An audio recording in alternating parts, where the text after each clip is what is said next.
Okay. Okay, good evening, everyone. Thank you so much for being together with me. I hope we're working across all of the platforms.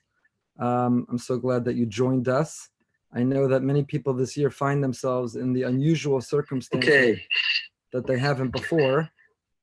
Okay, good evening, everyone. Sorry. Like I said, trying to work out the technology. Many people find themselves in the unusual circumstance of running or leading a Seder. We have taken for granted for many years of our life the ability to join together with friends, with family, to be taken away, to go away, to congregate together.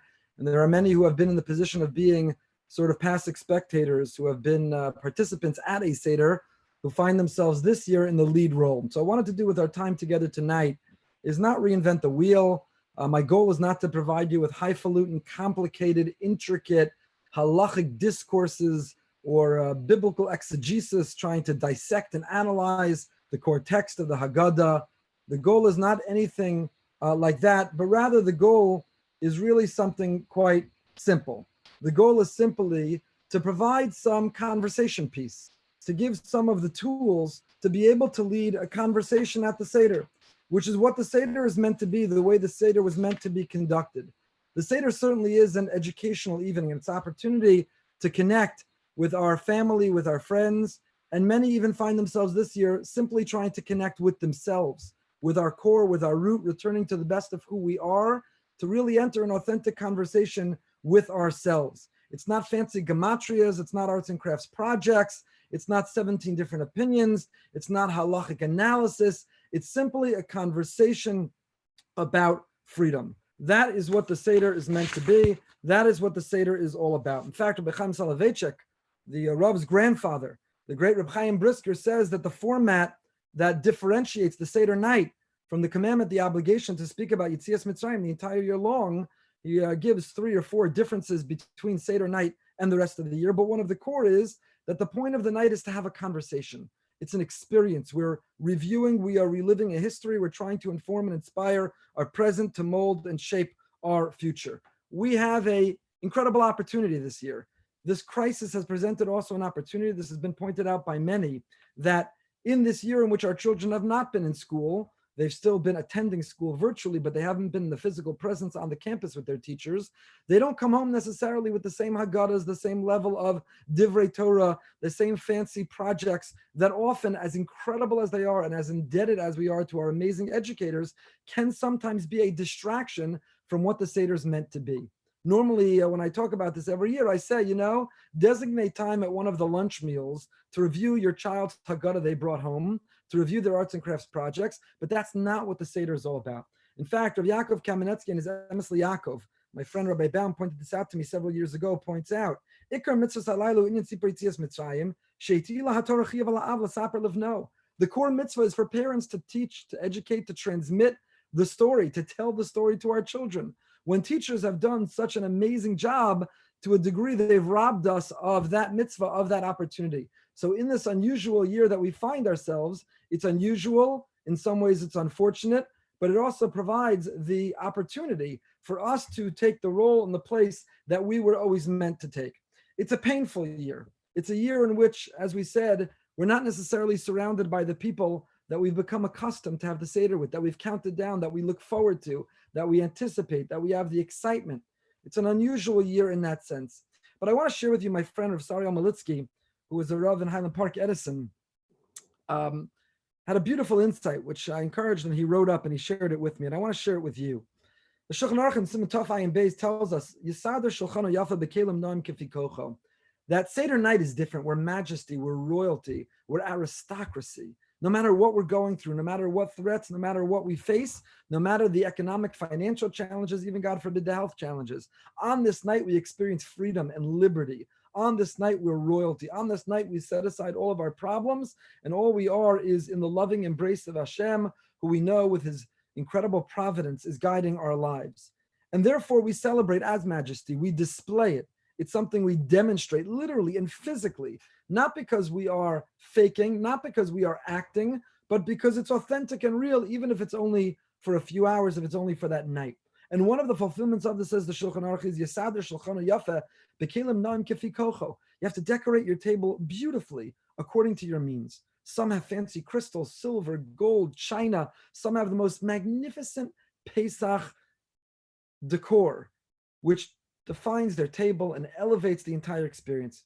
The Mishnah Berurah, the Chafetz Chaim, writes that even though throughout the entire year we are encouraged to live modestly, on the Seder night we bring out our finest. And in fact, Rosh Shlomo Zalman Auerbach, as an example, who was uncomfortable displaying any form of materialism, opulence, wealth, any sort of pleasure, reserved those fancy dishes. He had a beautiful chair that was gifted to him. It sat in the corner the whole year, and the only time he used it was on the Seder night. This is a night, Yisader Azam Shulchana. We organize our table with Kelim Na'eh.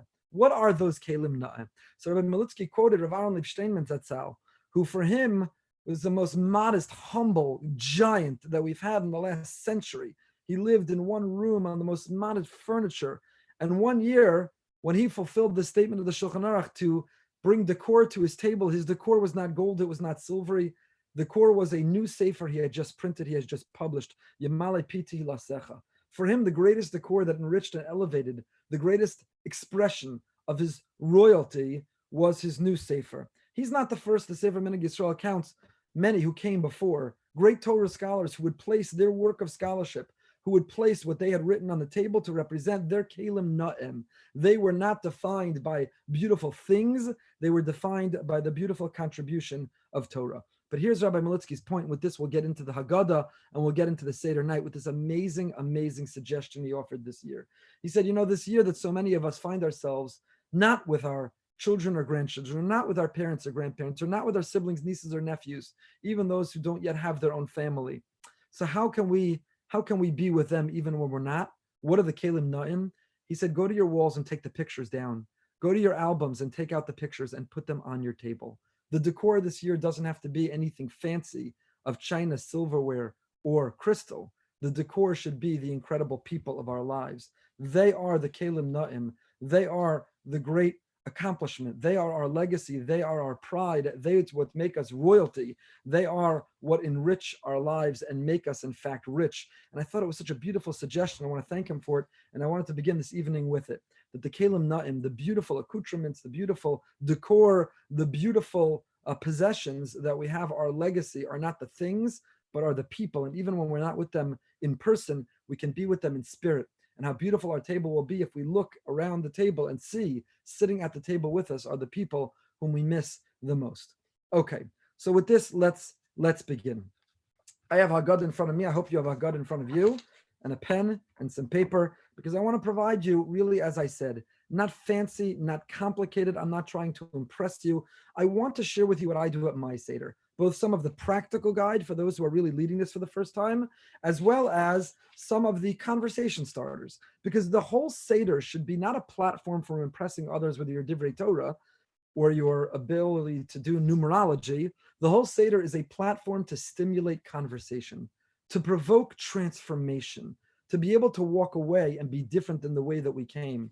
Rav Avram Shor in his Sefer Lekach V'Alibov says, Manishtana, we're not skipping right to that, but Manishtana is not Manishtana Halayla Hazeh, what's different tonight, but Manishtana Al Yedei Halayla Hazeh. How will we be different because of tonight? The Seder should be an evening that is a catalyst, that is a stimulant, an evening that launches us into the rest of our year, to have tasted freedom, to release ourselves from whatever are the addictions, the bondage, the shackles, that which is holding us back. And it's not fancy Divrei Torah which are going to do it. It's provocative, stimulated, passionate, inspired, emotional conversation. And therefore, that's what informs the kind of Divrei Torah I share at my Seder, and what informs what I'm going to share with you tonight. So we begin appropriately at the very beginning. The Seder begins in my home. Again, I'm sharing with you our customs, not to suggest or impose them upon you, but we begin by singing the Simanei HaSeder.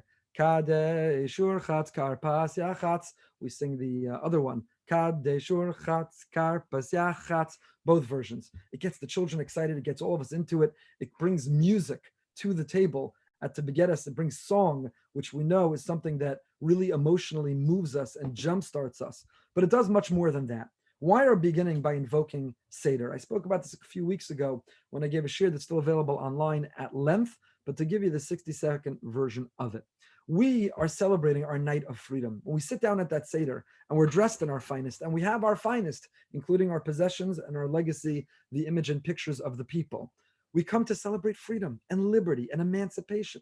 Now, if you think about it for a moment, when kids are done with school, when school lets out, when college is over, you have what they call, Balaz, spring break.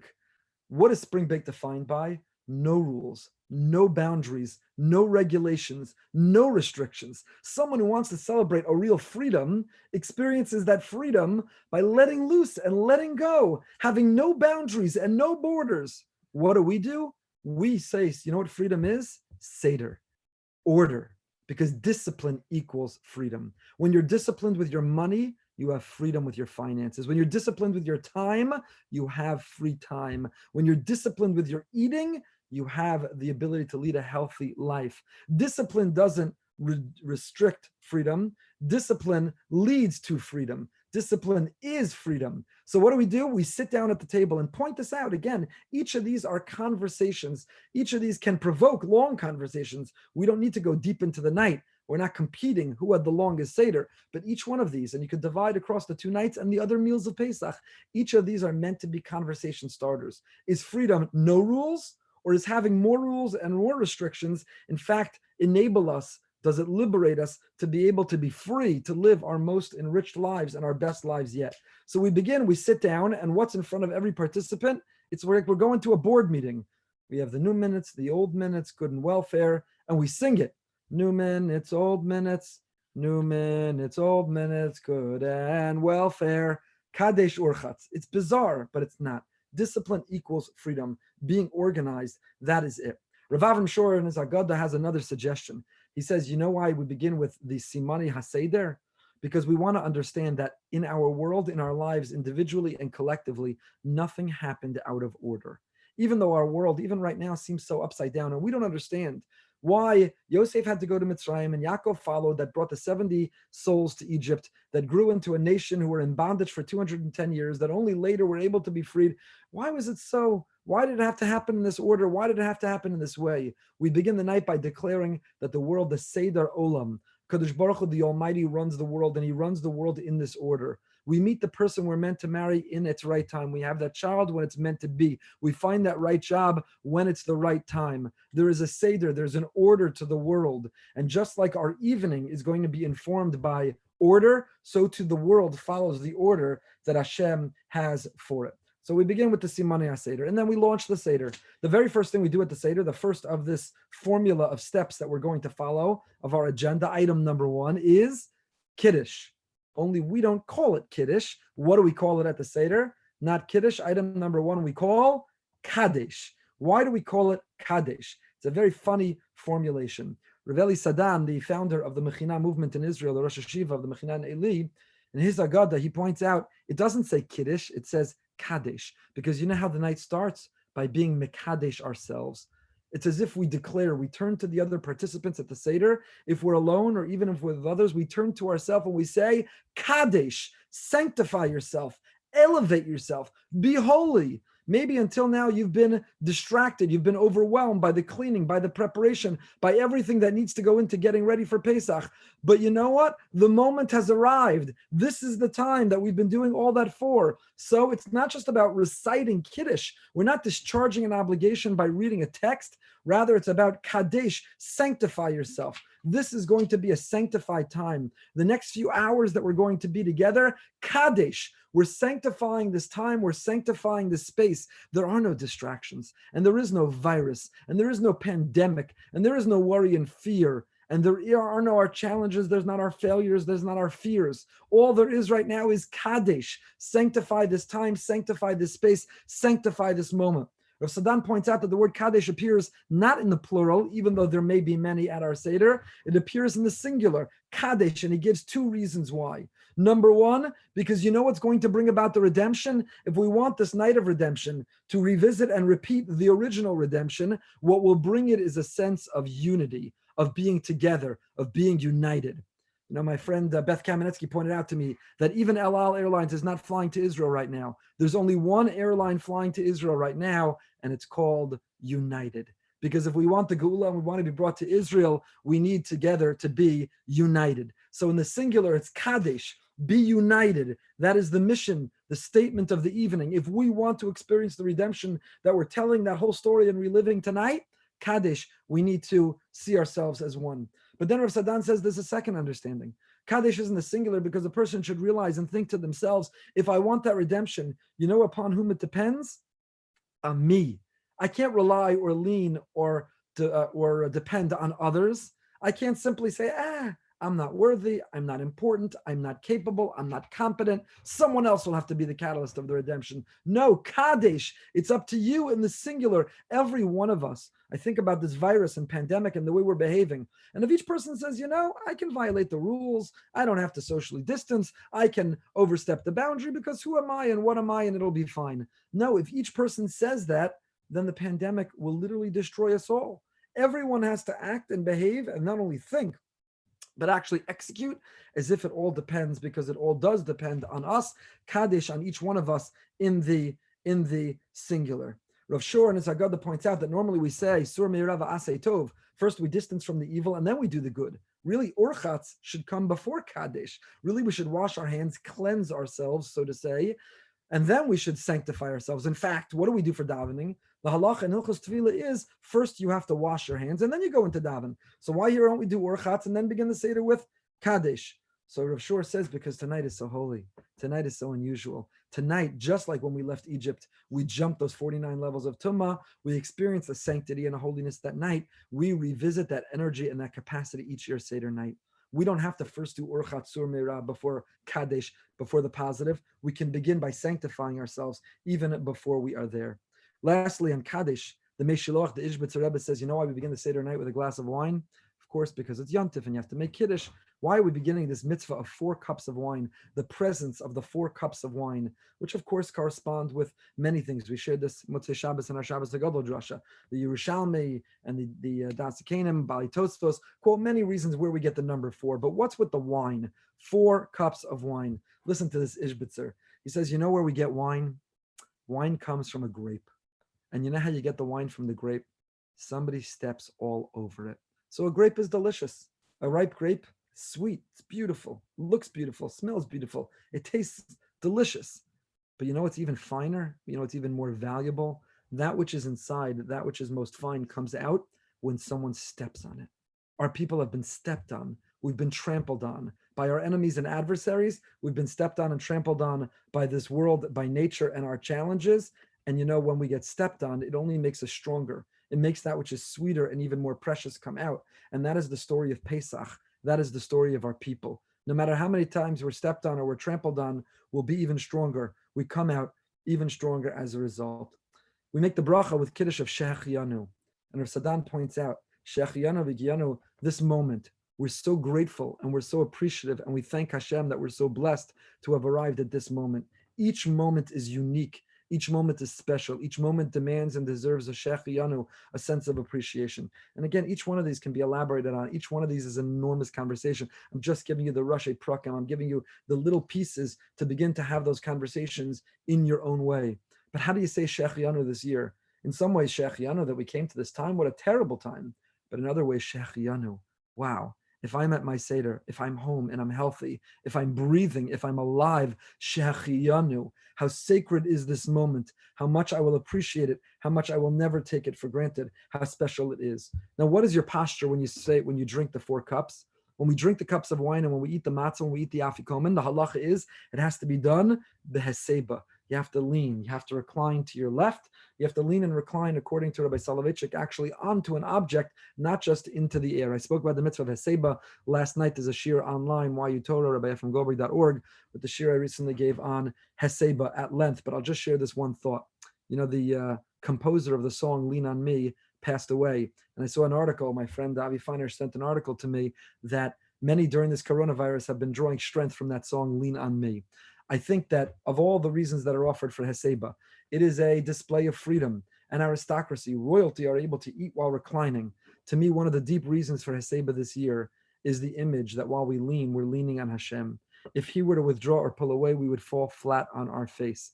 That not only the Pesach night, but really every day and every night we are leaning on him. And if he were not there, we would absolutely disappear. So far we've done Kadesh and Urchatz. Why in that order? Urchatz, we're washing our hands. I'm sure you've seen the funny meme that this year the Seder is, not so funny meme. This year the Seder is Kadesh Urchatz, Karpas Urchatz, Yachatz Urchatz, and so on and so forth. We're washing our hands 20 seconds at a time. The significance of washing takes on an even stronger and greater meaning for us in this year. After Urchatz comes, of course, Karpas.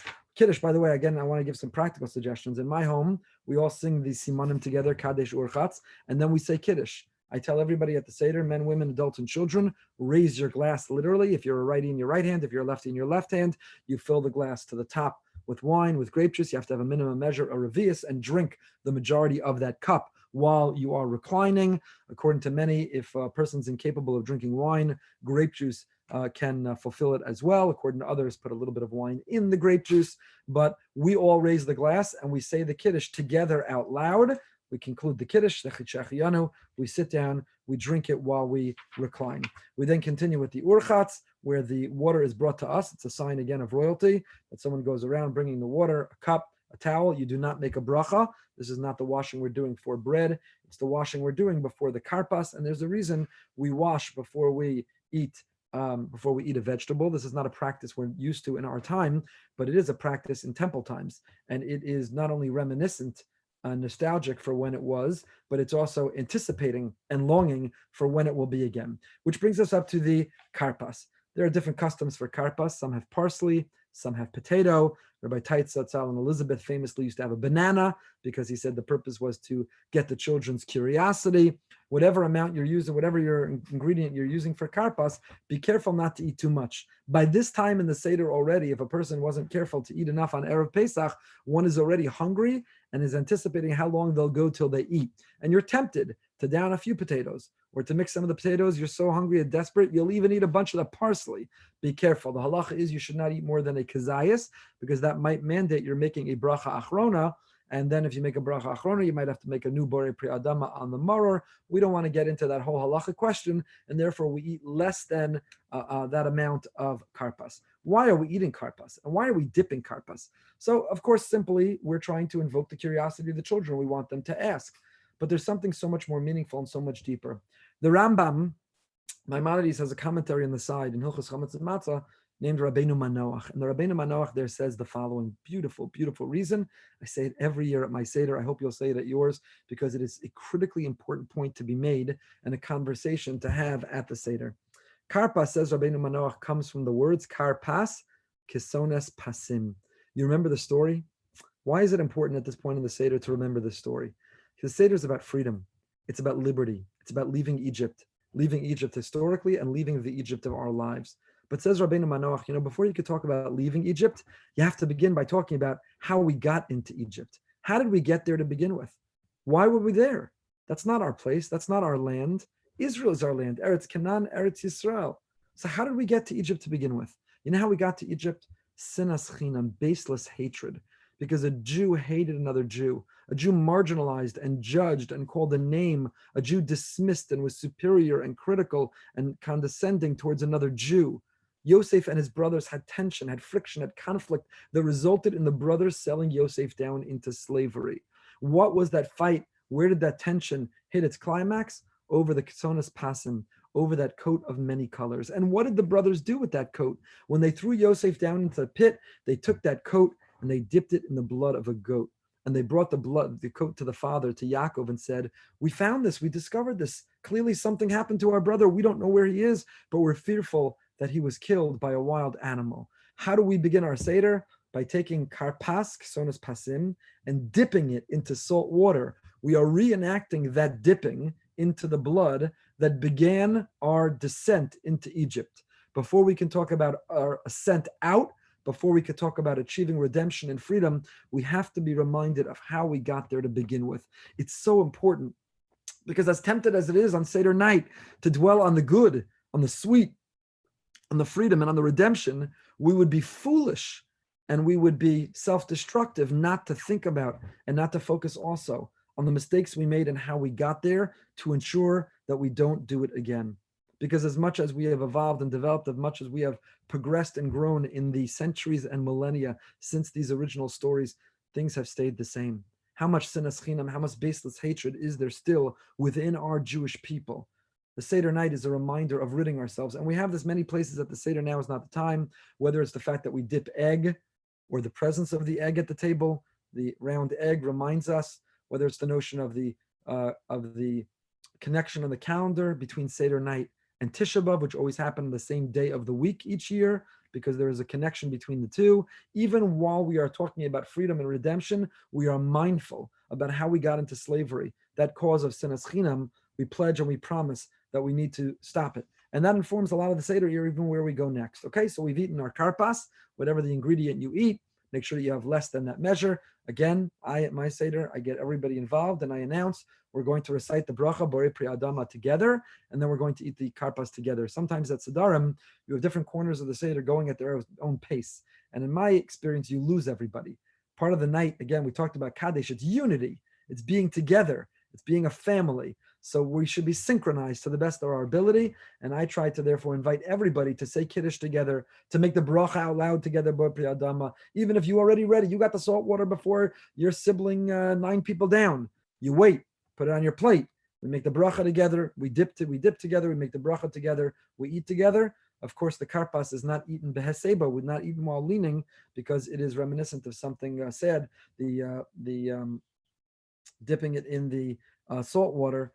Not something which is happy. What comes next? Kadesh Urchatz, Karpas. You got it. Yachatz. We take the middle matzah and we break it. We have 3 matzahs. What do the 3 matzahs correspond with? Avram, Yitzchak, and Yaakov, Cohen, Levi, and Yisrael. There are many traditions about what the matzahs correspond with. I read an article once about a 4th matzah. There was a tradition several centuries ago about a 4th matzah. Why would you have a 4th matzah if it was unnecessary? That matzah was called the matzah suffix. You know why you had a 4th matzah? Because you anticipated and you knew and you were ready that one of the matzahs was going to break. One of the problems when you come into the Seder night is you expect everything to happen perfectly. The kittel's going to remain white. The tablecloth's going to remain white. Everyone's going to get along. Everyone's going to take their turn. Everyone's going to sing in harmony. Everyone's going to cooperate. It's going to be the most memorable, amazing night. And that is never, ever going to happen. Things will spill. Things will break. People will fight. People will pass out from the wine, the tension. Things are going to break. So we have a matzah already in reserve because we anticipate and we know and we are ready. This is one of the reasons a chassan and kala break a glass under their chuppah, because at that moment that everything feels so right and seems so right and feels like it can never break, we break a glass to tell you, young chassan and kala, young bride and groom, you need to know that in life things are going to break. If you know that and you're ready for it, you can endure. If you think it's always going to be perfect, it's going to bring you down. You're going to crumble. So we have the 3 matzahs. We take the middle matzah out and we break it yachatz. We break it in 2. Why are we breaking that matzah in 2? So the simple understanding is because matzah has 2 names. Matzah is called lechem oni, the bread of the poor man, which we understand in 2 ways, either the bread of the poor man or lechem she'onim ala dvarim harbe, the bread upon which we say a lot. We say the whole Seder. We give a lot of divrei Torah. How is matzah the bread of the poor man? So the simple understanding is that the poor man has to ration their bread, as we're doing with our medical resources. Tragically, in our time, who would think in the 21st century, with all of our prosperity, would be rationing anything? But the poor person has to ration resources, so they break their bread in order to eat some now and save some for later, and that's how it's the lechem oni. But Rabbi Soloveitchik understood it differently. Rabbi Soloveitchik said the poor man might be poor materially, financially, but he's wealthy in his or her generosity. You know why he or she break it in half? Because they're willing to share their other half with someone else. What's the antidote to the karpas and the dipping in the tears? What's the antidote to the sinas chinam? Avas chinam, baseless love. When I'm willing to share what I have with others, we'll get into that in a moment in Halach Ma'anya, but Rabbi Soloveitchik said the yachatz is the ani, the poor man being willing to share. In fact, the Chafetz Chaim says this itself was the merit, the catalyst through which we had the redemption. Torah tells us that we were told to borrow. Ish me'Israel, a person should borrow from their friend in Egypt, and only after we borrowed from one another did we merit to leave. And the simple understanding is that we borrowed from the Egyptians on our way out. It became our wealth. But why does it say your friend Rhea? Rhea is only your brother. So why would it say Rhea? The Chafetz Chaim says it's not talking about the Egyptians. That's separate and apart. It meant before we could leave Egypt, a slave, you see, a slave mentality says whatever I have is only for me. I have to hold on to it desperately. I have to cling to it. I have to hide it. I can't let anyone see, and I'm certainly unwilling to share because the slave, the indigent, the poor person who doesn't know what they're going to get next holds on and keeps it close to the chest. The free person, the person who's truly free, is willing to share what they have with others. So the ani, lechem oni, might be poor financially, economically, but they are rich in their generosity. Chafetz Chaim says, we borrowed one from another just to experience chesed even in Egypt before we left, because again, the antidote to sinna, to hatred, is love, the willingness to share and to be generous with one another. That's what we say in the pasuk in Az Yashir, nachisa bechastecha amzu ga'alta. It was in the merit of the chesed that ga'alta, that we were redeemed and that we were able to get out. So two reasons why we break the matzah: either the poor person has to ration and save for later, or a higher reason, a higher level, is the poor person might be poor financially, but the poor person is able to share what they have with others. Shlomo Karpas has another answer. He says, you know why we break the middle matzah? Because even as we sit down to experience our freedom, and I hope that this resonates so deeply with me this year, I hope it does with you. There's such brokenness in the world. The stories, the flow of obituaries, of death announcements. It's, Rabbi Moskowitz, my dear colleague and friend, said this is what Rabbi Akiva must have felt like. To see great Rabbanim, Talmidei Chachamim, individuals, men, women, children. It's unbelievable. We're living in broken times. We ourselves are broken, like the image of that matzah. Said Reb Shlomo, who makes the matzah whole? We break the matzah, and we have the bigger part, and we have the smaller part. We set one aside, we put inside, and the other becomes our afikomen. We break it in two, and the bigger part we hide, and we save for the afikomen. The smaller part we put back into our matzah cover, together with our other matzahs. Who is the one who's going to make the matzah whole? Who brings back the afikomen? It's the children. When we feel broken and we look at a world with brokenness, when there's brokenness in the world, or brokenness in our family, or a sense of brokenness within ourselves, it is the children. It is the optimism, the hope, the positive nature. It is the children that gives us faith and that brings us back and makes us whole. That is Yachatz. Kadesh Urchatz, Karpas Yachatz brings us to Maggid. I want to make an important comment about Maggid. Rav Chaim Kanievsky, Shlita, has a Haggadah. In his Haggadah, he says the following: Maggid is the longest part of the Seder, and it is the dangerous part of the Seder. It's dangerous because we have the great risk of losing people. This is where many of the fights happen. Everyone comes to the table with their countless divrei Torah, and of course, this isn't the best scenario. Halavai, we should continue to have many people at the table. Halavai, they should have many divrei Torah to deliver. So we're tempted to say, you know what, the more the better, we're going to stay here all night. Rav Chaim Kanievsky, Sar HaTorah, one of the Gedolei Hador of our generation, this is what it says in his Haggadah. You ready? During Maggid, Rav Chaim interrupts only to add a few short explanations and does not allow anyone to interrupt him. He says the author of the Haggadah established the length of the Haggadah, and we should not add to it. There'll be plenty of time afterward for explanations in Divrei Torah, and we can discuss the Exodus without limit. Rav Chaim's recital of Maggid does not take longer than 1/2 hour. That's right. You heard me right. When Reb Chaim goes to shul the morning after the Seder, he loses the game each and every year of who has the longest Seder, who goes the deepest into the night. Why do I share that with you? Not because we're racing to finish Maggid as quickly as we can. I share it with you for two reasons. Number one, because there are people who are listening right now, and there are people who are in their homes not listening, but who simply this year will either be alone, or couples who will be by themselves, and they don't have children to deliver long, lengthy Divrei Torah discourse. They don't have someone with whom to have a conversation and a dialogue. How long can your monologue with yourself really last? And I want you to know, if Maggid goes quickly, if your Seder ends, the one who authored the Haggadah told us what we need to say. Don't feel guilty, don't feel bad, don't feel regret, don't feel inferior. You're no less than Rav Chaim Kanievsky if your Maggid takes you half an hour and if your Seder ends on the early side. I'm not encouraging it and I'm not requiring it, but I'm saying don't feel bad about it. Everyone needs to know, particularly those who may find themselves alone. Maggid does not need to go on. What we need to say, it's right there in the Haggadah. Stick with it and you're covered and you're good to go. But it also, again, reminds us that our mission of the evening is not to dwell on each part and get into complicated, convoluted Divrei Torah. Our goal is to say these words, to be moved by their themes, and to be stimulated by their conversation that we can have over the meal itself, or when the Seder is over, or we forget. It's like almost everyone front weights. We put everything we've got into the first Seder. By the second Seder, we're still just eating the leftovers and delivering the leftovers. And the rest of Pesach, nobody's got anything left to say. It's not the way it's meant to be. This is a magnificent holiday, and these themes and energy are enriching throughout the whole holiday. So ration, save, delegate, allocate it to be able to carry you all the way through. That's a word of introduction. Maggid begins with halach ma'anya. Halach ma'anya is written in the Aramaic. When was it added to the Seder, and why is it in Aramaic? I told you I want to get moving through the Maggid and through the Seder. I want to share with you the themes for your conversation, not the details. But in this halach ma'anya, and those are all important questions for another time, but in this halach ma'anya, we talk about the fact that this is the bread of the four-person that our forefathers ate in Egypt. Whoever's hungry, let him come and eat. Now, this is the most disingenuous invitation in any year. It is certainly the most disingenuous invitation this year. Not only are we not opening our door, opening our window, making a phone call, putting on social media, not only are we not, in fact, inviting any guests, we would slam the door in the face of any guest who would show up, who would arrive. This is an unusual year. One of my chaverim and chavrusas texted me yesterday, and I'm not posing this question now because I don't want to get us all into trouble, but some of the halacha of yantif, of cooking, and of the malacha that we do on yantif comes from a principle called hoil.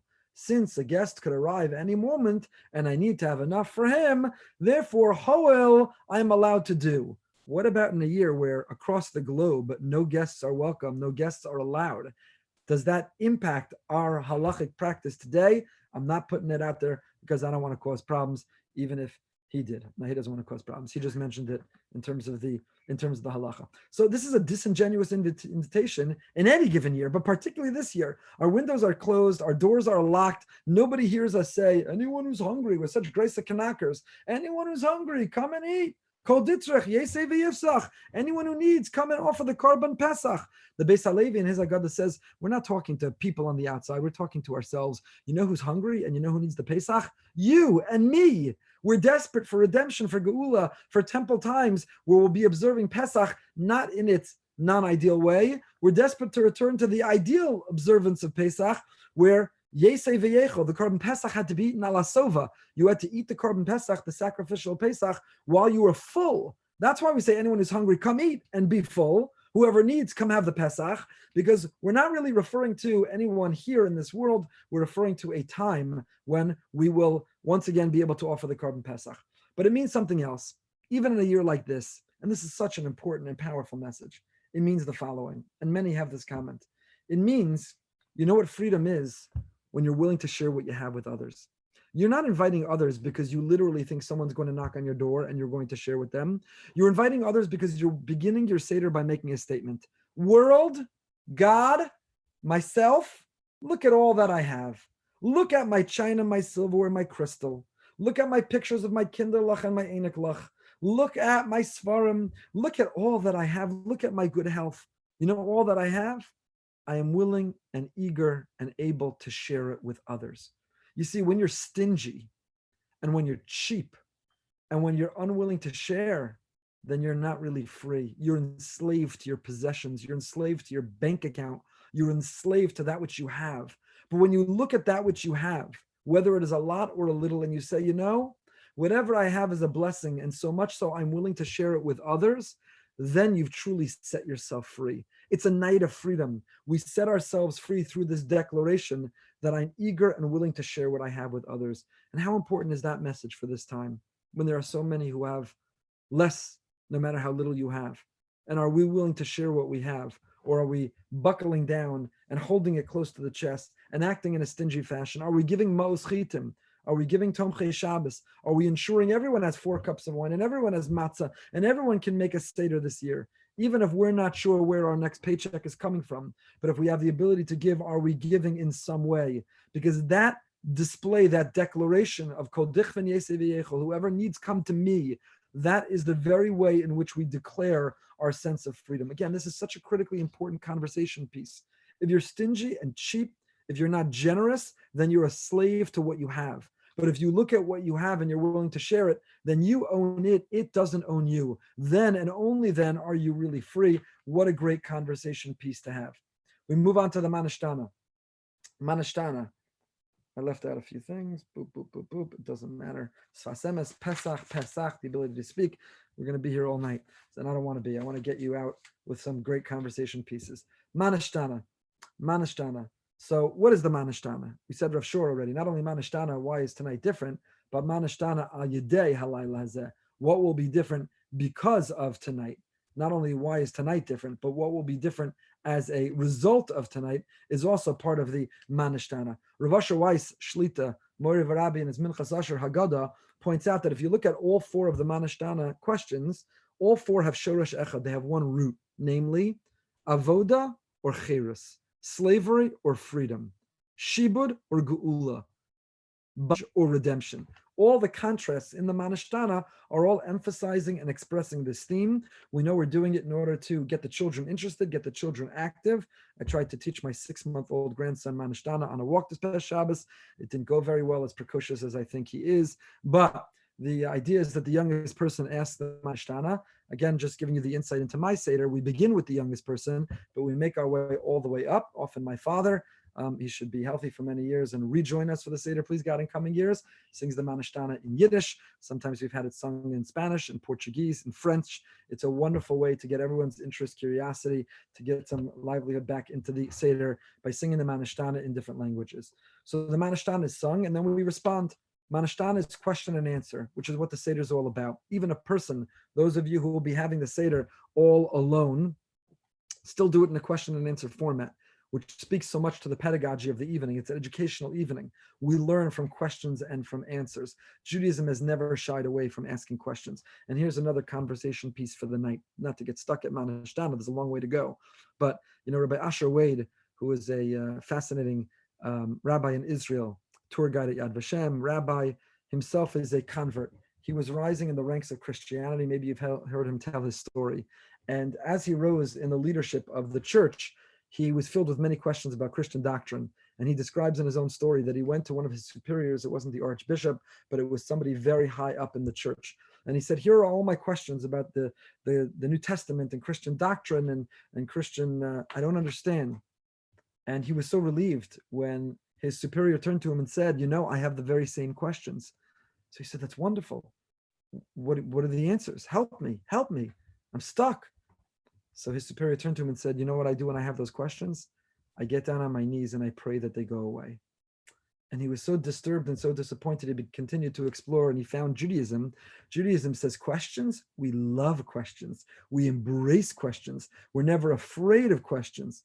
Questions are the best. There was a great Nobel Prize winner who in his obituary, the New York Times told the story that how did he become a Nobel Prize winner in science? Because when his mother sent him to school, everyone else's mother said, did you answer a good answer in class today? His mother said to him, did you ask a good question in class today? We are a people of questions. We learn from questions. Our night is defined by question, answer, question, answer. It's the format, the pedagogy, the platform of the evening, Manishtana. We encourage questions. There's no questions we're afraid of. Science and Torah, morality and ethics, the world and its culture and mores. It's important to tell the next generation, our children and ourselves, that there are no questions that we're afraid of. We may not have the answers, but we're not going to get on our hands and knees. They pray they go away. We're simply going to continue to look until we find them. So we begin to give that answer. We sing Avadim Hayinu, Hayinu. We sing Avadim Hayinu. That's the tune we use in my home. The father or the leader of the Seder is the one who responds that first section. But then we encourage everybody to sing along and to say all the parts. I'll tell you again, in my home, I whisper in an undertone the whole parts of the Haggadah as if it is a text in a liturgy. But we go around the table, men, women, children, to each take turns leading the Haggadah. I don't force anybody, but I ask everybody. It's a way to involve everybody, include everybody. Everyone should be participating and contributing to the Seder. You don't want to make anyone nervous or intimidated or put them on the spot. Maybe you want to ask in advance whether, maybe you are very wise, you don't have to go in order. There's big sections, small sections, hard words, easy words, songs everyone knows and the parts people don't know. But to go around, and particularly children, to get everybody to realize that they have a place at the Seder. They have a contribution, that there's some mark for them to make on the Seder. So we answer Avadim Hayinu. What is our answer of Avadim Hayinu? I know we're only Avadim Hayinu 44 minutes in. We're going to try to pick up some pace here, and feel free to drop out anytime you want. That's not a luxury you have at my actual Seder, but it's one that you have tonight. So Avadim Hayinu. What is our answer of Avadim Hayinu? So the Gemara records that our Seder follows a certain order. We begin with something disparaging about ourselves, self-deprecating, and then b'shvach we conclude with something which is praiseworthy. So what is it that we're saying that starts negatively and that ends positively? Why do we do it in that way? So Rav and Shmuel have a debate. Is it that we begin, Avadim Hayinu, we were physical slaves, and then we end, but God, you took us out? Or is it we begin, Mitchila Avdei Avodah Zarah Hayu Avoseinu, that we began as idolaters, and then we discovered monotheism, we discovered you, God? What is that debate? What are Rav and Shmuel, arguing about? So Rabbi Sachs, Lord Sachs, and his tremendous Haggadah suggests that what they're arguing about is what is the core transition or liberation of the evening? Is it the physical component that we went from physical bondage to physically free? Or is it the spiritual, the metaphysical transition from being enslaved spiritually, idolaters, to the journey of discovery of God, metaphysically, the spiritual discovery, which is the core, which is the emphasis? If you think about it for a moment, why are we starting with something negative? And here is such an important message for all of us, and another conversation piece for your meal over the course of Pesach. Not only are we not afraid to tell questions in Judaism, we're also not afraid to share and to give access to our children to the parts of our lives that are not entirely praiseworthy. Now, that doesn't mean to suggest that we air our dirty laundry in public, and it doesn't mean to suggest that with pride we share our mistakes and our indiscretions, but it means that, that notion, so much of the challenge of addiction today. I was talking to an addiction specialist a couple of years ago, and he said that, shame disappears in public. When people are willing to, too many are walking around with this, giving this impression that my life is perfect. The whole social media phenomenon where I post the most amazing pictures of my vacation. Remember those things where people were able to go away and go on vacation, where I post amazing parts of my vacation, or my amazing Pesach, or my amazing birthday, or my amazing Simcha, and we leave out all the parts in between. And you know what that does? It generates in others a feeling of inferiority. It generates in others a feeling of, why isn't my life so perfect? But the more that we are able to and willing to share with others that we're not perfect and our lives are imperfect, the more that people don't feel that pressure, and the healthier we all become. And therefore, we don't project or give the misimpression to anyone that our life has been linear. We didn't start out on this journey exactly where we find ourselves now. We've been on a track of growth and self-improvement, and who we are now is only the result. This is the entire, not now, the discussion of hagiography as opposed to biography. The genre of literature that doesn't just tell the story of our Gedolei Yisrael, that they were born perfect, that they came out of the womb knowing Shas and having perfected their character, but the genre of literature that says, they struggled with this, they were imperfect in that way, and they worked on themselves and they conquered it. Mascha B'Genus Messiah B'Shvach is part of the ethos of the Seder, because we're communicating to ourselves and the next generation. And what an important conversation piece about that it's okay not to be perfect. We're not proud of our imperfections, but it's okay. It's okay to be on a journey. It's okay to make mistakes. It's okay to be on this path of always trying to grow. That's part of our very story. We say that, had God not taken us out, we would still be, over 3,000 years later, we'd still be enslaved in Egypt. Come on, no, we wouldn't.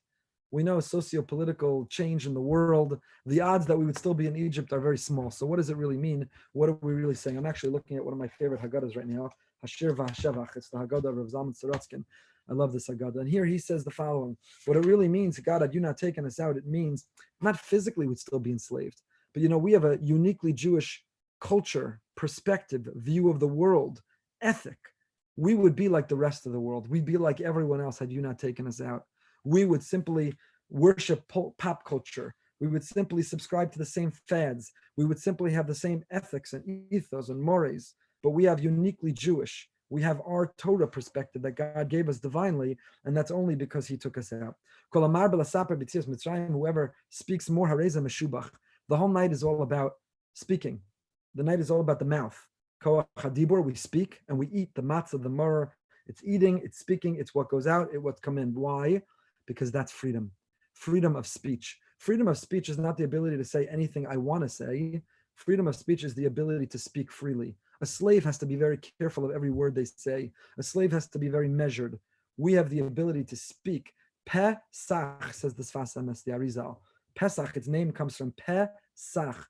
Dibur was in Golus. Speech was in exile. And when we were liberated, when we were taken out, Pesach, we rediscovered this capacity to speak, and boy, do we speak. And the more we speak on Pesach, the better. The more we speak, the better. Again, remember, we're taking turns reading. These great sages, these great rabbis, they're eating the meal, they're celebrating Pesach in Bnei Brak, and this is now an illustration, this is an example. We just said it's so important to elaborate on the story of our Exodus, that we now illustrate that with an example of these great rabbis who did exactly so in Bnei Brak, so much so that they lost track of time and they had to be reminded it's time for Kriya Shema. Why are we telling the story? It's an illustration, but it's something so much more than just that. The Aruch HaShulchan in his Haggadah, Rav Saddam in his Haggadah, there's many Haggadahs which point out, where were they? Rabbi Akiva wasn't the Nasi. Rabbi Lazar, Rabbi Yeshua, Rabbi Lazar ben Azariah, Rabbi Akiva, Rabbi Tarfon, why are they in Bnei Brak? They shouldn't be in Bnei Brak. They should be where the Nasi is at the time. Why are they in Bnei Brak? So they all point out, why they're in Bnei Brak? Again, this is such an important insight for our time, for this particular year. Who lived in Bnei Brak? Out of that list of great rabbis, which one of them lived in Bnei Brak? Rabbi Akiva. And who is Rabbi Akiva? He is the eternal optimist, positive thinking. Rabbi Akiva, everyone else cries, they see a fox. Rabbi Akiva sees the beginning of the fulfillment of prophecy. Rabbi Akiva gets a late start on life, but he's never negative, he's never pessimistic, he's never fatalistic, he's never hopeless, he's never despondent. Rabbi Akiva is the symbol, the message of hope, of positivity. Even as his skin is being flayed from his flesh, even as he's being killed by the Romans, Rabbi Akiva, in that worst moment, everything God does is for the best. What was going on in that year and at that time? It was the time of Roman oppression and persecution, and they needed a message of hope and optimism. There was a plague, a pandemic. They faced a threat. Where did they go? Rabbi Akiva. Where do we go in our Seder? To the image, the symbol of Rabbi Akiva. Eliyahu Hanavi, we spoke about Motzei Shabbos, Shabbos HaGadol Drasha. You could find it on YouTube. The notion of shameless plug. The notion of optimism, of positive thinking. They were in Bnei Brak specifically because that's where Rabbi Akiva was. The next paragraph is deeply meaningful for me because it's exactly how I feel every day. Hareni kiven shiv mishana. I feel and look like I'm 70 years old. And the story of Rabbi Lazar ben Azariah, what exactly is this limud? Not for now. We continue. Baruch HaMakom. We have a song. Maybe you have it. Baruch HaMakom. Baruch Hu. There's a song, Baruch HaMakom. What's this Baruch HaMakom? Where does it come from? Rabbi Soloveitchik says, Baruch HaMakom. Who is the Makom? Baruch. Blessed is the Makom. Baruch Hu. Who is this Makom? So Rabbi Soloveitchik says, now that we began by talking about our past, which included slavery, this very ignoble past. We were physically slaves and we were idolaters. But now we've hinted to the fact that we were redeemed. We broke through. We have the freedom to now be willing to share what we have, the freedom to be able to speak freely. So Baruch Hu, this is now a transition to gratitude. Because we've spoken about a theme of freedom. One theme of freedom is our ability to be generous. If you're not generous, you're enslaved to what you have.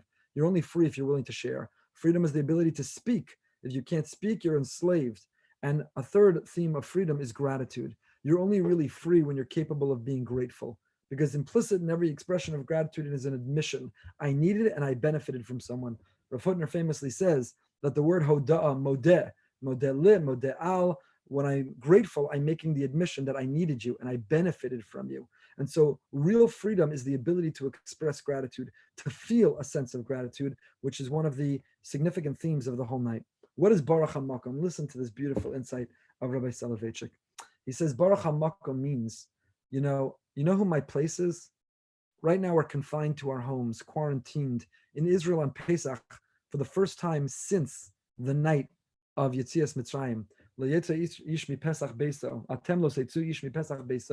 pasuk in Shmos Yud Beis Chaf Beis says, God told us no one can leave their home. Bibi Netanyahu declared today that in Israel, no one's allowed to literally leave their home on Seder night. It's again, who am I and what am I? But it's hard to not feel there's something much bigger than ourselves happening this year. Pesach, maybe they thought that during the Black Plague and during other dark times of Jewish history too. But for the Jewish people to have sovereignty in our homeland and to be told as a Jewish people that the exact same, V'atem lo tetzu ish mi Pesach beiso, you can't leave your home. So we're confined to our homes on the one hand, but do our homes define us? What about a person who's homeless? Is a person who's homeless also have no identity? So you know what the answer is, says Rabbi Soloveitchik? Baruch HaMakom. Why do we call God HaMakom? because he is our place. As long as we are connected to him, as long as we have faith in him, as long as we feel his presence in our life, we have a place in this world. Our address is not just our zip code. Our address is not just where we get our mail. Our address is Hamakom, Hashem. He is our place. As long as we are connected to him, and as long as he is within us, finding expression in this world through us, then Baruch HaMakom, he is our place. But alternatively, Rabbi Soloveitchik and others explain the word makom has a negative connotation. The word makom we use when a person is sitting shiva, hamakom yanachem ischem, when a person experiences a loss, financial or God forbid of much worse, we say Baruch HaMakom. Where does that come from? Makom is the word that we use to describe when we don't feel. The Shemen Hatov, Rav Bernard Weinberger Zatzal, who recently passed away in his Agada, points out that makom is the word we use when we don't feel close to God. It's the opposite of the Rav's insight. So, for example, it says when they're coming to the Akedah, Vayaras HaMakom Mirachok, Avram saw the place from far away. He was asked to slaughter his own son. God didn't feel so loving and affectionate and accessible in that moment. God felt like he was far away. Makom is the word that we use to think about and to talk about God when he's a sense of his being far away. So why are we talking about God being far away? Because true, we're about to talk about 4 sons, but one of those 4 sons is the Rasha. And the notion that one might have a Rasha, it's hard to feel and appreciate and see God in that moment. So this paragraph is the beginning of a feeling of appreciation, of gratitude, and of the recognition of the good in our lives. It's also a form of a birchas HaTorah. We're about to begin the core central part of Maggid is really all about biblical exegesis. We're going to take the section of the Haggadah which comes from the Torah, and we're going to extrapolate. We're going to share an analysis of it. So what do you have to do before you learn Torah? You recite Birchas HaTorah. And Baruch HaMakom, Baruch Hu, Baruch Shenasan Torah La'ama Yisrael, to a degree is a form of a Baruch HaTorah, Baruch Birchas HaTorah. And we talk about the 4 sons. Who are these 4 sons? So first of all, it's noteworthy that not who's at the Seder, the 4 sons, but which one's not at the table. The Rasha makes it to the Seder. There's a 5th son, a 5th daughter, the one who doesn't even make it to the Seder, the one who has so little interest, the one who walks away. The Rasha is a fascinating character. We want to give a Shabbos Hagadol drasha all about trying to identify who is the Rasha. What is the Rasha? There's a Rasha in all of us. Rav Asher Weiss in his Haggadah writes that when the Rasha asks, Maha avodah zos lachem, what is all of this to you? He says, every one of us. When we look at the minutiae, the details of halacha, of Torah, and we say, what does this really matter? Why does God really care? What is all of this halacha? That's the inner voice of a Rasha in us asking that. So there is an opinion that says all 4 of these are found in us. There's an element of us that expresses itself in all 4 of these personalities and all 4 of these characters. Alternatively, the Rabbi Sachs says these represent 4 stages of our life. Our life can be tracked by these 4 stages of being young and adolescent, rebellious, adult, all 4 of these. But it's an interesting conversation. Who are the 4 and where is the 5th? Why is the 5th one not really there? Who is this Rasha? Again, we go around, we take turns leading and reading, and it's always a fun exercise. Whose turn it is in my house? Who gets to read the Chacham and who gets to read the Rasha is always a fun time in my house. The Rasha, what do we do to the Rasha? The Rasha, because he takes himself out, Hake Ashinav, we blunt his teeth. Reb Shlomo quotes a Hasidic, a Rebbish teaching. What it means is the Rasha asks, Ma avodah zos lachem. No one's really a Rasha. Inside every Jew is the Pintel Yid, is the holy spark, the holy sense of a Jew. Nobody's really that Rasha. So what are we doing? Inside everyone is a shin. Hake es shinav, blunt his teeth, says Reb Shlomo, means hake es shinav, knock the letter shin out of him. The shin has 3 arms, the letter shin, Avram, Yitzchak, and Yaakov. Inside every Jew is a Pintel Yid, is a Holy Spirit, and we're trying to knock out of that Jew is the Pintel Yid. There are layers of cynicism, there are layers of sarcasm, there are layers of hurt, there are layers that cause us not to want to be turned on to Judaism, to ask Mahavadah zos lachem. Our mission, our goal is Hake es Shinav. We knock out that letter Shin, the Shinav. We knock out the Shin, the Avram, Yitzchak, and Yaakov, the Pinteliyad from him. We then continue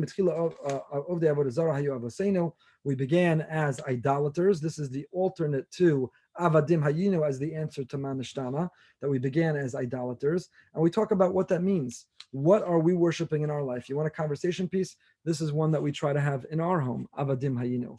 What do we worship?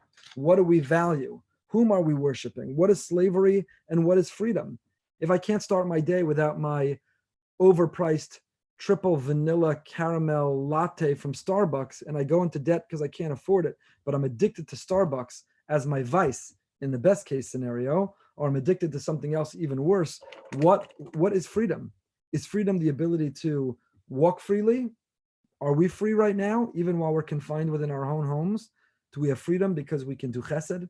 Do we have freedom because we can be grateful? Do we have freedom because we can share what we have? Do we have freedom because of how we choose to behave and what we do in our homes? Or is the fact that we're all confined to our home take away our sense of freedom?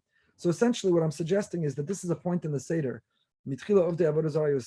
What do we worship?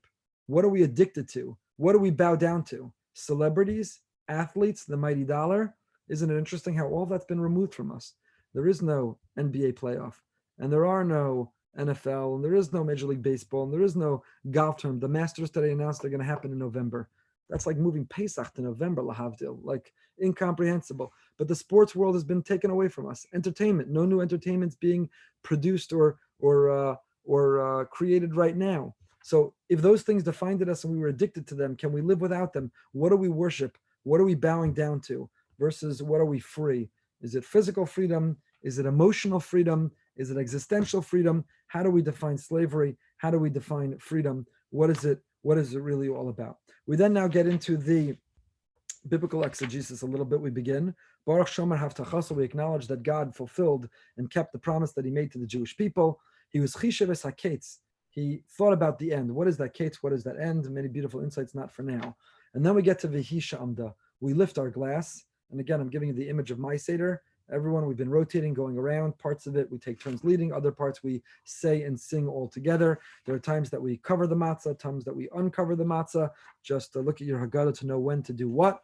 At this point, we cover the matzah, and we lift our cup. And we lift our cup and we sing, V'hi sha'amda lavosenu. I will spare you from singing it right now. V'hi sha'amda lavosenu v'lanu. That this thing stood for our forefathers and for us. It wasn't one time in our history that they sought to destroy us.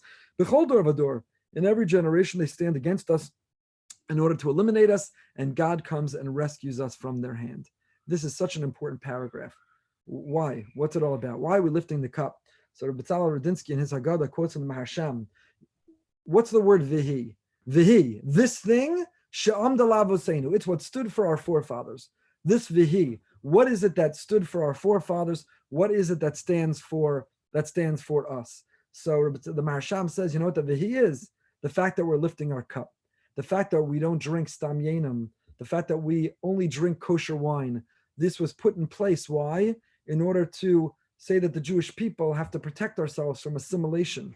We protect ourselves from intermarriage. Vihi sha'amda lavosenu. When the nations of the world were either hating us and trying to destroy us with hatred, or equally could destroy us with love. You know, America, as great and as blessed as a country as it is, you see the assimilation intermarriage rates, and you see that they weren't able to eliminate and destroy us in Europe with hate, but they're able to eliminate and destroy us with love by allowing us to integrate, allowing us to assimilate. Vihi, we lift the cup and we say, Vihi, this cup, the idea that I only drink kosher wine, all wine is kosher. It's all just from grapes. What's not kosher about it? If it's produced from a non-Jew without Jewish supervision, that's what makes it non-kosher. The fact that we insist on preserving our boundaries, and not that we appreciate the secular world, we contribute, we interact, we draw the benefits of it, of course. But at the same time, we realize that we are a Jewish people. And it's that commitment to confront assimilation, the vihi, the lifting the cup, is what stood with our ancestors, and it's what stands for us. That's the first explanation. That is the Marsham. I want to tell you the explanation of the Sfas Emes.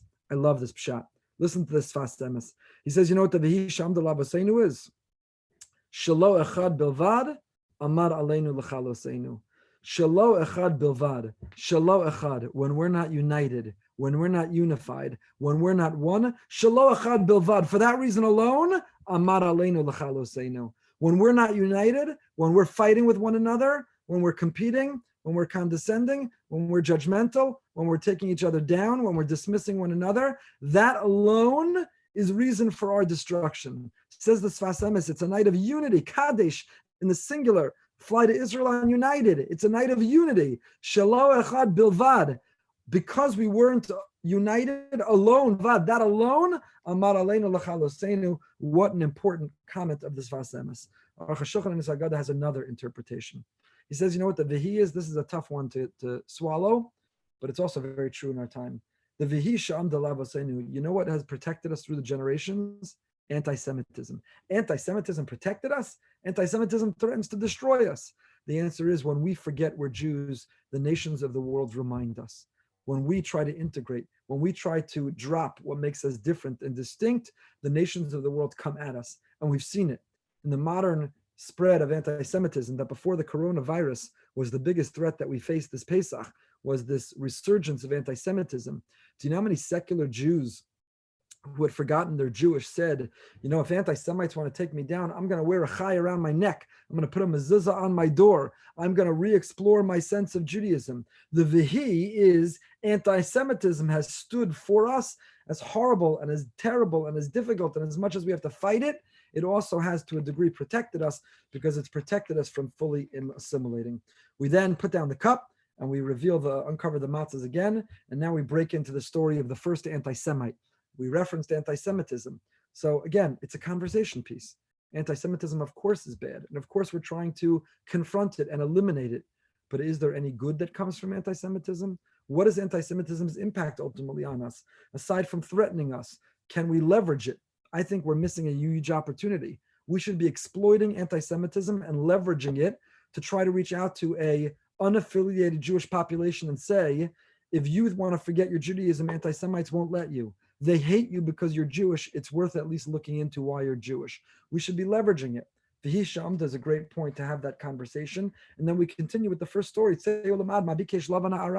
Lavan wanted to destroy, Lavan bikesh la'akor es hakol. He wanted to get rid of everything. It's only one problem. Go back to the Torah. It doesn't say anywhere that Lavan wanted to get rid of us, that Lavan wanted to destroy everything. So what is that talking about? And why is he our example of an anti-Semite? Again, we're going around taking turns reading and making our way through this section. I'm going to read it quickly, just as most of us do at our own Seder, even though there's such beauty in each one of these. We're quoting a pasuk, and then we're invoking the rabbinic tradition. Now, why is that important also?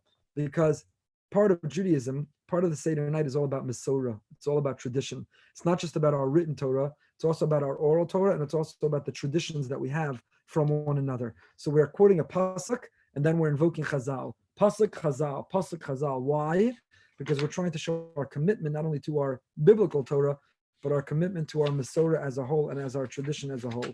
We are flying. We're making good time. We're going to get to the meal soon. Stick with me. We're going until we get to Dam Va'esh V'Simros Hashem. What are we talking? We're up to the Makos. Ooh, we made some good time there. Welcome. Thanks for staying with me. The Makos. We're up to the Makos. My screen is frozen. I don't know if anyone is still with me. Morty Goldenberg, shake your head if you're still here. He is frozen solid. Anybody still with me? Still with me? I can't tell. I'm going to keep speaking. And if you're not, then I am saying the Seder to yourself. So we're up to the Makos. We're up to the plagues. The plagues, not frozen. Okay, thank you. We're back. The plagues.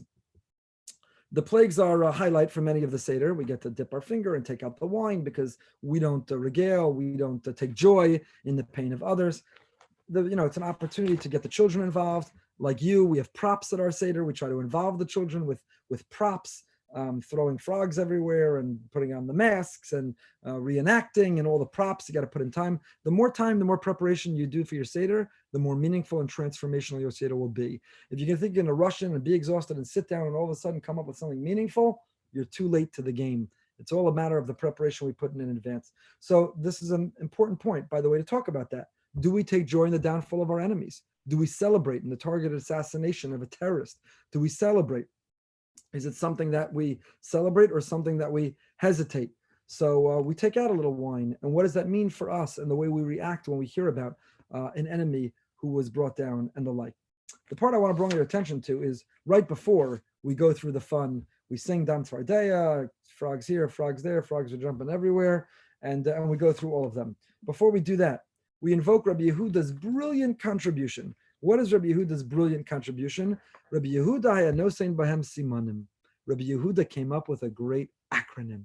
Psst, brilliant mind. Titzach, Adash, Be'achav. Ooh, wow. What an acronym. What an acronym. That's a brilliance of Rabbi Yehuda. Big deal, right? The most unsophisticated, ignorant person could look at them and say, okay, Daled, Sadi, Chaf, Titzach, Ayin, Dal. What is the big deal? What is his contribution? So listen to this insight from the Abarbanel. The Abarbanel says, and this is again so important for our own understanding and so important as a conversation piece. The Abarbanel says the following: when Moshe comes and confronts Paro and tells him, I'm here representing God, I'm his agent, you got to let the people go. Paro turns to him and he says three things: I know not God, who is God, that I should obey him. All one sentence, but three distinct things. Shmos Perakei Pasuk Beis. I don't know God, who is God, why should I obey him? Says the Abarbanel, these are three statements of heresy. Number one, I know not God, he's questioning the very existence of God. Paro thinks he's deity, he's God. Who's God? Number two, who is God? He's questioning that God is involved in supervising human events. What does God know? If there is a God, he's the first cause, he's the creator, he's the omnipotent. What does he have to do with daily life down here on earth? And number three, that I should obey him, he's questioning God's power and ability to express providence or change the course of nature. So Paro was rejecting three axioms of our faith. He says, who is this God? I don't believe in God. And if there is a God who created the world, I don't think he really knows and cares about what's going on down here. And if he knows or cares about what's going on down here, he's not really intervening or interfering. He's not really showing providence what's going down. Says the Abarbanel, Rabbi Yehuda, it's not the acronym, it's the groupings. Titzach, Adash, Be'achav. The Makos are a curriculum to teach Paro and respond to each of these three statements of heresy. The first, Titzach, comes to prove the existence of God. In the first plague, Hashem says, in order that you shall know that I'm God. The second group, Adash, comes to demonstrate God's role in human events. The fourth plague, which is the first of the second group, he says, in order that you will know that I'm God in the middle of the land.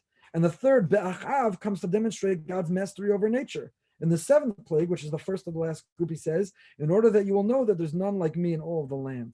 It's a brilliant Abarbanel, and it's obvious now from the Psukim if you go back and you look at them. So what Rabbi Yehuda was saying was, don't read the 10 as one unit of 10, read it as three. Titzach, Adash, Be'achav, each of these groupings is a response to Paro's challenges. The first plague in each group, Moshe meets Paro in the morning outside the palace. The second plague in each group, Moshe comes to the palace to see Paro. And the third plague in each group, Moshe performs the plague without meeting Paro first. So again, all of this is a response to Paro's rejection, both the way he groups it, as well as the place and the timing, the expression. So these are the plagues, and it's an opportunity to talk about plagues, particularly this year, where we feel like we are living through one. When nature seems intervened, when nature is not going its way, is that Hashem? Is that nature? Is there nature outside of Hashem? What does that really mean? This is a place to have this whole conversation, which brings us up to Pesach, Matzah, and Maror. Pesach, Matzah, and Maror. Did I skip Dayenu? Hold on. First, it brings us up to Dayenu. Dayenu is very important. Not only is it a great song, we bring everybody back. Dayenu, Dayenu. Why is Dayenu so important? Dayenu is, Dayenu is so important, but Dayenu is also very peculiar. Each stanza of Dayenu you read and you sing and you look at and you say, come on, if you just this, then Dayenu, it would have been enough. Come on, it never would be Dayenu. So there's a beautiful insight that Dayenu doesn't mean it would have been enough. It obviously would not have been enough. Dayenu means it's enough to be able to express gratitude. What comes after Dayenu? Hallel. Each of these is enough to sing Hallel on. Each of us is enough of a reason to say thank you to you. So what does it mean? What does it mean to be able to say thank you? Are we only willing to say thank you when we get it all? Are we only willing to say thank you on the big things? Or are we willing to even say thank you on what feel like and what seem like the small things in our lives also? What are we willing to say thank you for? Are we able to say thank you? Only when we're free can we express a sense of gratitude. But there's another sense of Dayenu, which I think is also very relevant for this year. That word Dayenu comes from the word Dai, which means enough. Dr. Norman Lamb, it should be well in his Haggadah, talks about when Hashem created the world, the elements were fighting for domination, And Hashem turned to each of them and he said, "Dai, it's enough." Sha'amar la'olam dai, Shaddai is one of his names. He said to the world, it's enough. Freedom is the ability to say, I have enough. When you crave more and want more, when you always need more and you're driven for more, then you're not really free. But when you have the ability to say, you know what, I look around at what I have, and while I wish I had more, and while I'll work to have more, but while I have, dayenu, it's enough for me to feel grateful. Do we have the ability to say dayenu? Are we ever satisfied, or do we always need more? In this year, do we look at what we have with a deep sense of appreciation that what we have, so many others, what they would give for to be able to have it? We continue with Pesach Matzah. Rabbi Gamliel teaches you have to say these three things. If you don't say these three things, then you're not Yotzei. And again, there are different minhagim. We're still going around rotating who's leading what. Pesach, you don't point to anything because our zroa on our Seder plate is not actually the Korban Pesach, and not to give that misimpression, we don't point. Matzah, we point to the matzah, and maror is an ancient Haggadah which has a picture. During maror, the Baal HaSeder, the one leading the Seder, is pointing during maror to his wife. I don't recommend trying that at home. It's been tried and it didn't go well. But maror, you point to the maror also, don't point to anyone in particular. We point because we're demonstrating these three are present. Now I bring you to a fascinating question and another great conversation piece. Pesach, matzah, and maror. Rabbi Gamliel gives us this formula and says, Lo yatsa yidei chava. So first of all, what exactly have you not fulfilled if you didn't say these three things? Which obligation did you not fulfill? He says, if you don't say these three things, you haven't fulfilled your obligation. What obligation? Not for now.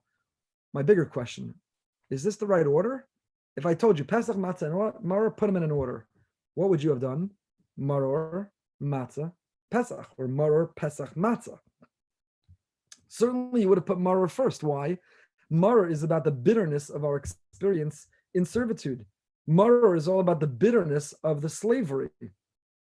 Why is Maror at the end? Why is it Pesach, Matzah, and Maror? It should be Maror, Pesach, and Matzah.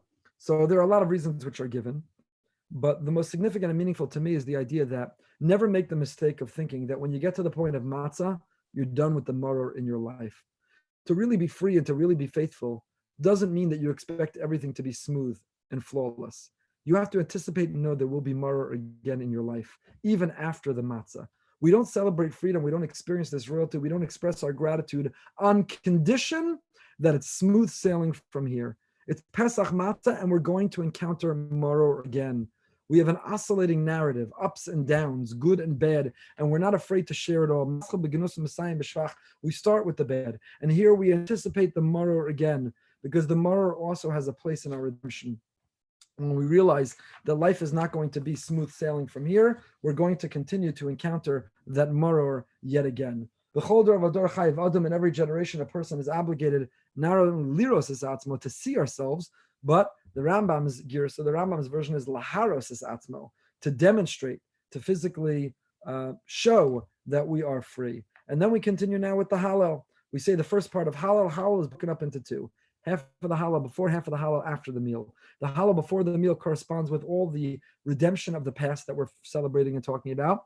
And the Hallel that comes after the meal is all about the gratitude we're going to have for the redemption that we anticipate experiencing in the future. What are you grateful for? What do you sing Hallel for? How do you express your gratitude? What do you appreciate in your life? Tell your story to the other people. Or if you're not with anyone, even if you're alone, say your story out loud. Tell it to yourself, revisit it, retell it. Tell it to Hashem and express your appreciation to Him within your narrative and oscillating narrative, and how it brings you to the point of Hallel. Where is your Chayv Adam Liros Asatzmo? To see yourself as if you left Mitzrayim. We say, Minan Netzer, from the straits, from the narrow place. Minan Mitzrayim. Mitzrayim is a place of narrowness. We've all been there. We've been scared. We've been frightened. We've been worried. And we've been hopeless. But Hashem has rescued us. Where is our story of Matzah and Maror and Pesach that leads us into our Hallel? Don't hold it back. Don't hide it. The strength of a family and the strength of the unit of the family is only as good as their familiarity with the family narrative. And the best family narrative is not the family narrative which only goes up. It's the oscillating family narrative. It's the one that says we had good times and we had bad times, and I'm not ashamed or afraid to tell it all. And I say it with hallel, with appreciation that wherever we were and whatever we've overcome has brought us to where we are. We begin to say the hallel. We then make the bracha on the second cup of wine with Asher Ga'alanu, and Ga'al Yisrael, God who is the Redeemer who took us out. Again, I always announce in my home, don't forget, you have to fill up. You have to drink most of your cup. You can't speak until you've had most of your cup, and you drink it while reclining, leaning to the left. We wash our hands. Everybody goes to wash, and then we begin the motzi matzah. First the kid, then steal the afikomen, and we come back. Motzi matzah has a whole process of taking the two whole ones, and you hold the third one, then you put the third one down.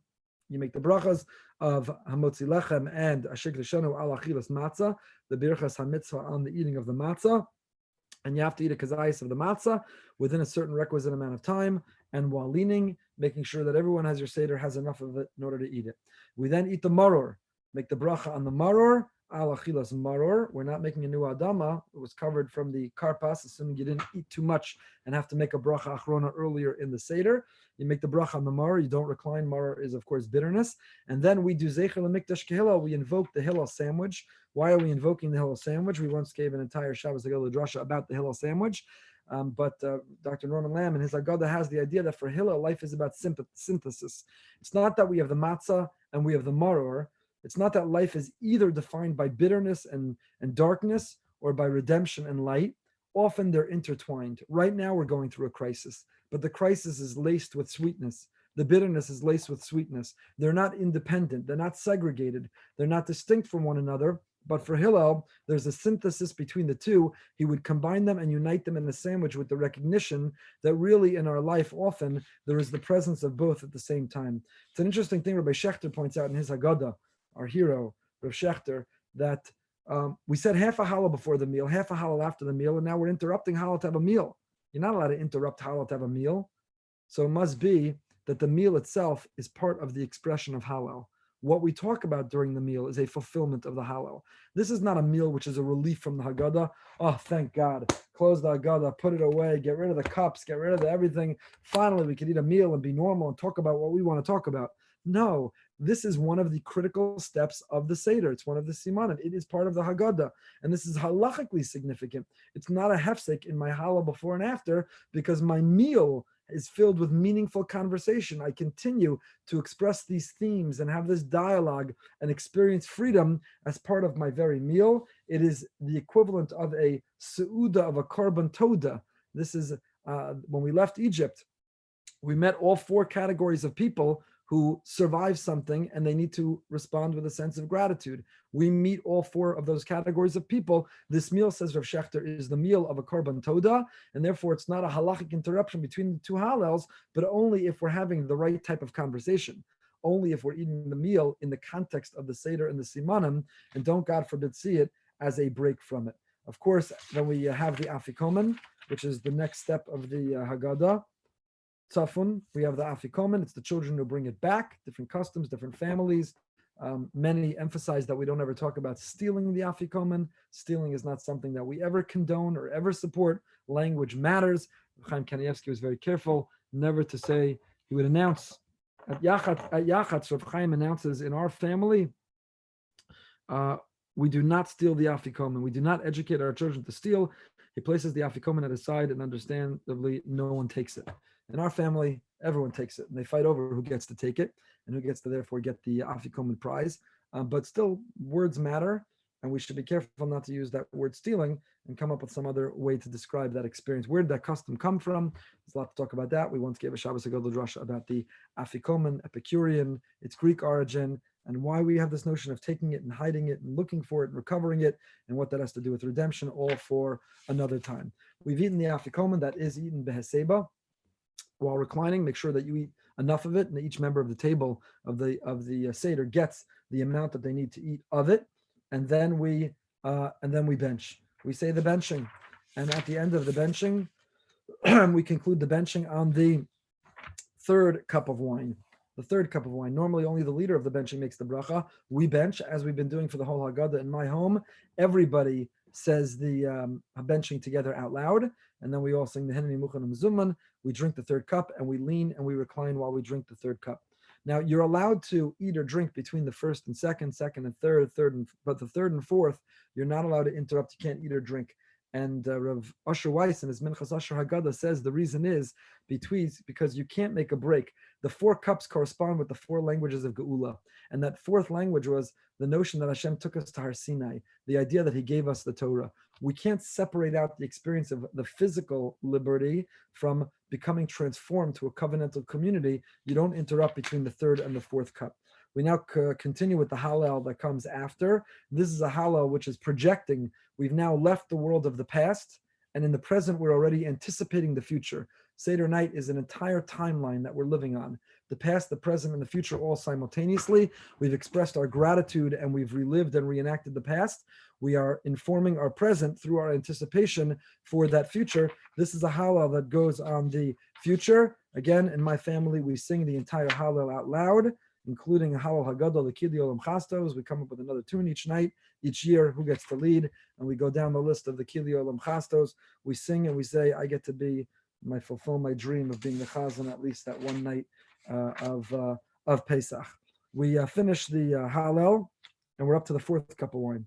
4th cup of wine, again, everyone has to drink the right amount, in the right posture, without talking or interrupting. We make a bracha achrona on that 4th cup, and nirtza. Nirtza means we hope that what we've done has been acceptable to Hashem. Chasal Siddur Pesach. Hashem, we hope that what we've done is acceptable to you. Did I skip the cup of Eliyahu? I'm sorry, 1 second. I skipped the cup of Eliyahu. Go backwards for a moment. Sorry. Where is it? Shvoch HaMascha. I'm sorry. After benching and after the 3rd cup, we say Shvoch HaMascha. Why? Because if we are anticipating our future redemption and longing for it, we ask God to avenge the way our enemies have treated us. Shvoch HaMascha El HaGoyim, to protect us. When we open that door, we welcome Eliyahu, that statement of optimism. We are the Eliyahu. That's why Eliyahu is able to be at every Seder, because we commit to be the Eliyahu, that voice of hope, of faith, of optimism within our homes. We sing Eliyahu Navi. We fill his cup, which is a modern innovation. Again, we spoke about it at length this past Motzei Shabbos, and you can catch it or watch it online if you like. So that was all after benching the 3rd cup. Then we say the Hallel, and then we get to the 4th cup. Nirtza, we hope what we said was acceptable to Hashem, and we sing L'Shana Haba B'Yushalayim, anticipating our Geula. We end with these 6 poems, which are all anonymous. We don't know their authorship. What are they doing here? They have one common theme. They're all about optimism and all about hope. They're all about our future. Rabbi Friend has a beautiful insight into Echad Miyodeya.